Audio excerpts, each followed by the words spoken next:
मैं श्वेता माधवी मद्देर की निवासी हूँ। हम लोग आषाढ़ मेहंदी का प्रोग्राम सेलिब्रेट कर रहे हैं। इसका महत्व मैं बताना चाहती हूँ।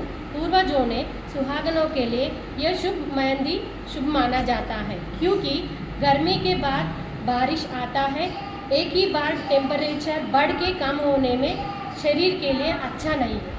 ये मेहंदी लगाने से शरीर में तापमान कम करते हैं और नाखूनों में इन्फेक्शन कम करते हैं। सभी के लिए अच्छा है। पूरा जो बताए तो सब लोग माने जाएंगे करके इसकी इसीलिए आषाढ़ मेहंदी करके बता। अल्लो नेरेल्लो अल्लो नेरेल्लो अल्लो नेरेल्लो जनकुनि कूतुरु जानकी अल्लो नेरेल्लो जादुल सोदरी जानकी अल्लो नेरेल्लो मिथिला नगरिनि जानकी।